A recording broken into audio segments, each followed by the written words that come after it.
अस्सलाम वालेकुम। 7 जगह पे आज ईरान को निशाना बनाया गया, जिसमें इस्फहान और तेहरान भी शामिल है।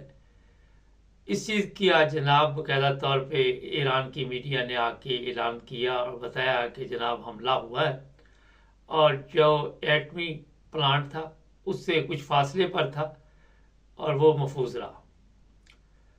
3 ममालिक पे हमला किया इसराइल ने जी। ईरान, इराक और शाम। इराक में बताया जा रहा है कि एक ईरानी मीटिंग चल रही थी, उस इमारत को भी उड़ा दिया गया। अब यहाँ भी ये सवाल ये है कि उस इमारत का इसराइल को कैसे पता चला, और कुछ हलाकतें भी हुई हैं। नहीं, आपको याद होगा कि इसराइल ने एक दफ़ा इराक का जो एटमी प्लांट था वो तबाह कर दिया था। पुरानी बात है, सदाम के दौर की। और फिर दोबारा जो इराक है वो एटमी कुव्वत नहीं बन सका, और जिसका फ़ायदा अमेरिका ने, उसके इत्तेहादियों ने उठाया था।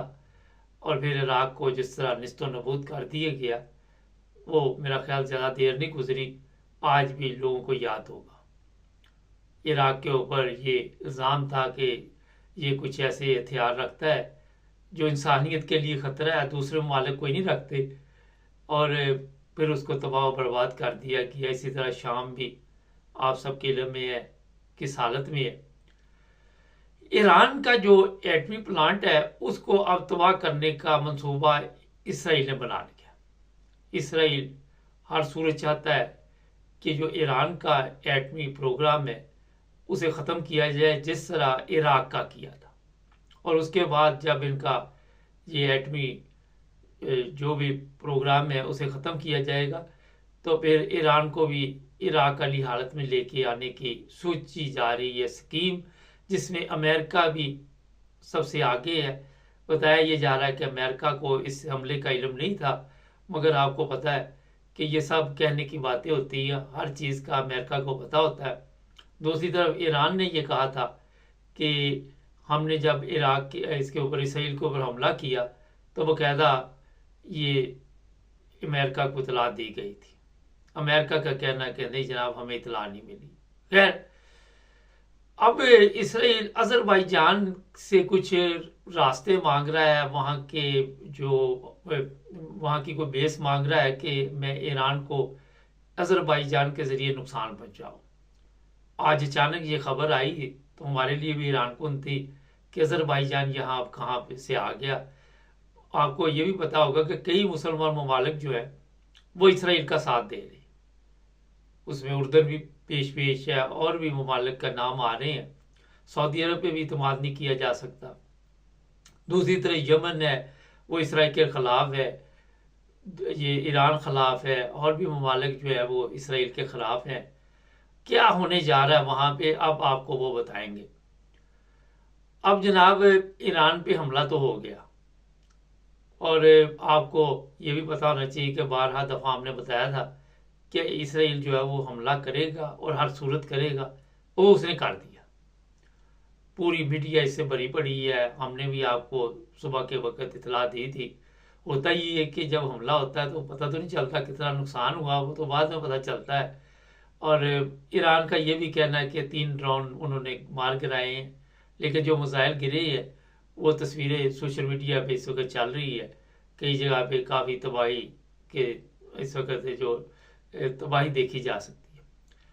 जो ईरान ने हमला किया था उससे इसराइल के अंदरूनी जो कुछ भी एयर बेस थी उसको भी नुकसान पहुंचा था, मगर इसराइल ने ये कहा कि जनाब कोई इतनी बड़ी बात नहीं हुई, और फिर मैं जवाब भी दूंगा और मैं हमला भी करूंगा, और वो भी उसने कर दिया।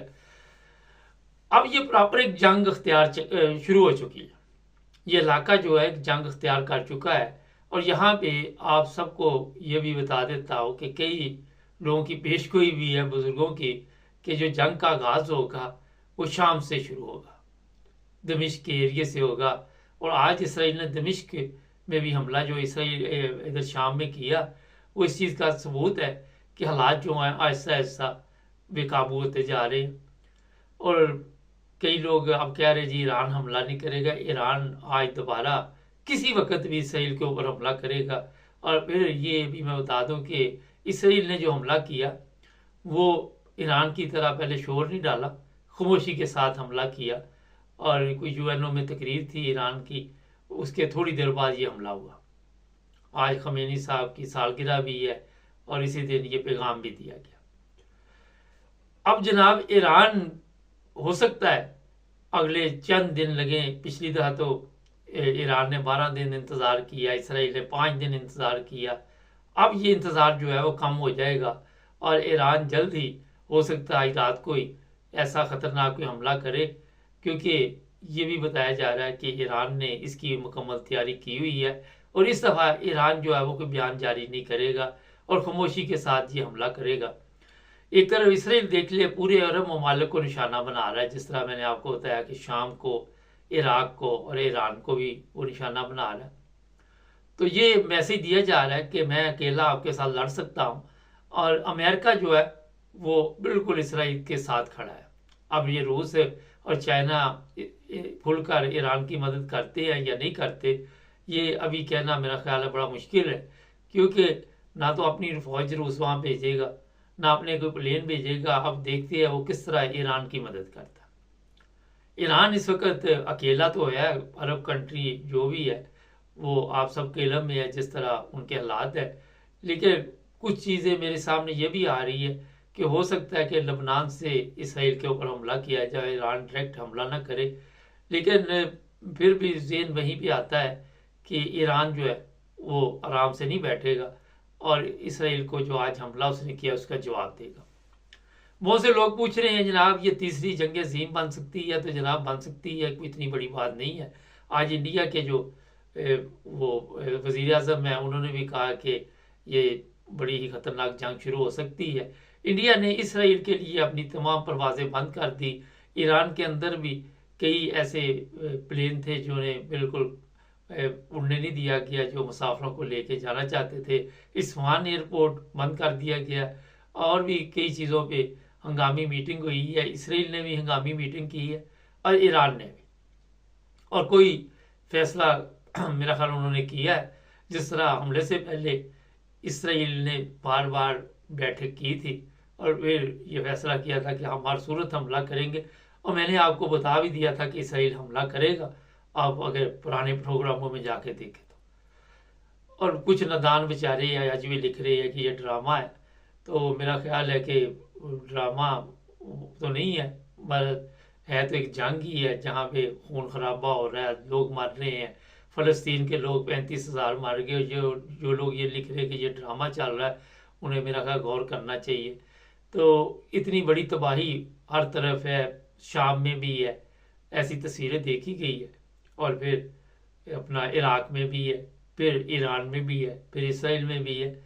तो ये जंग जो है हो सकता है कि ये एटमी जंग हो, और इसमें जिसने पहले डाल दिया काम वो शायद थोड़ा महफूज रहे। मगर क्योंकि दूसरी तरफ अमेरिका है, अमेरिका का इसराइल के साथ गठजोड़ ये मैसेज दे रहा है ईरान को और रूस को और चाइना को कि अगर आपने कल जिंदा रहना तो फिर आज इकट्ठे होके इनका मुकाबला करना होगा। अगर तो ये ममालिक इकट्ठे हो गए, साथ कोरिया भी मिला, तो फिर शायद अमेरिका और इसराइल का मुकाबला करना आसान हो जाए, वरना काफ़ी मुश्किल है ईरान के लिए और काफ़ी मुश्किलात ईरान को इस वक्त नज़र आ रही है। लेकिन ईरानी अवाम के हौसले बुलंद हैं, और जब भी कोई जंग जीती जाती है अवाम का बड़ा तावन होता है, और अवाम के तावन इसके बगैर कोई भी जंग आप नहीं जीत सकते। तो ईरानी जो कौम है वो इस वक्त मैदान लगा के बैठी हुई है, और आपको ये भी पता है कि खौफ नहीं है।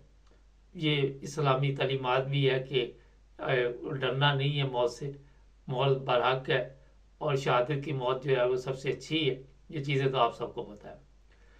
आज रात को ईरान हमला करेगा, ये मैं आपको बता देता हूँ, या कल करेगा, मगर अगले चंद घंटों में या 2-1 दिन में हमले की आपको इतला मिल जाएगी। हमारे चैनल को सब्सक्राइब करें, जुड़े रहे हमारे साथ, सब्सक्राइब करना मत भूलें।